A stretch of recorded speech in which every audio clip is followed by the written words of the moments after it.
మన ప్రభు అయిన యేసు క్రీస్తు నామములో దేవుని బిడ్డలు మీ అందరికీ సమాధానము కలుగును గాక. ఆమేన్.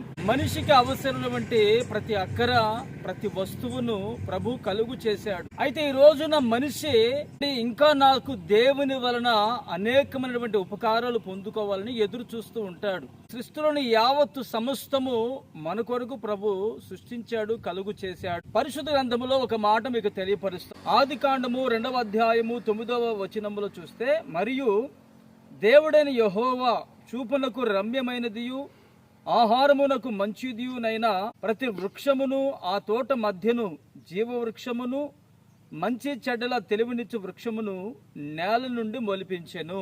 ఆమేన్. ప్రియమైన దేవుని బిడ్డారా, మనిషి కొరకు ప్రభు సమస్తమును మొలిపించాడు.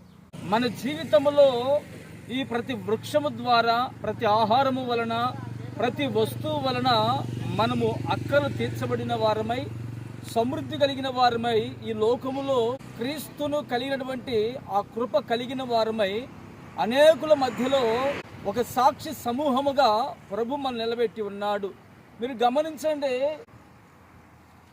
ఇది చూసారండి, ఇది జీడి పండు అండి.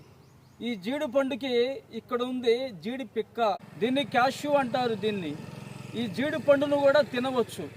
ఈ జీడి పిక్క ద్వారా దీన్ని కొందరు కాలుస్తారు, కొందరు ఉడకబెడతారు, కొందరైతే ఇవి లేతగా ఉన్నప్పుడు, ఈ జీడి పిక్క లేతగా ఉన్నప్పుడు, పచ్చిగా ఉన్నప్పుడు వాటిని కట్ చేసి కూరలాగా కూడా వండుకొని తింటారండి.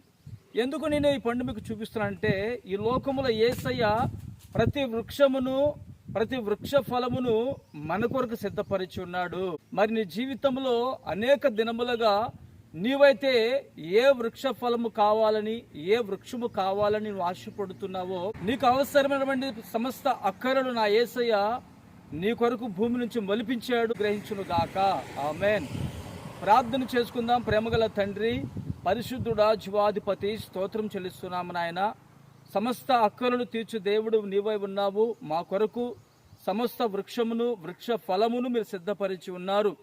ప్రభువానికి స్తోత్రము నాయన. నీ బిడ్డల జీవితంలో ఏ అక్కర్లు కావాలని, ఏ అవసరతలు వాళ్ళు తీర్చబడాలని కోరుతూ ఉన్నారు. ఈరోజు నిశ్చయముగా నీ మాటలు నీ బిడ్డల జీవితం స్థిరపరచండి. సమస్త అక్కలు తీర్చి మహిమ పొందుకోమని యేసు నామమున ప్రార్థిస్తున్నాను తండ్రి. ఆమేన్.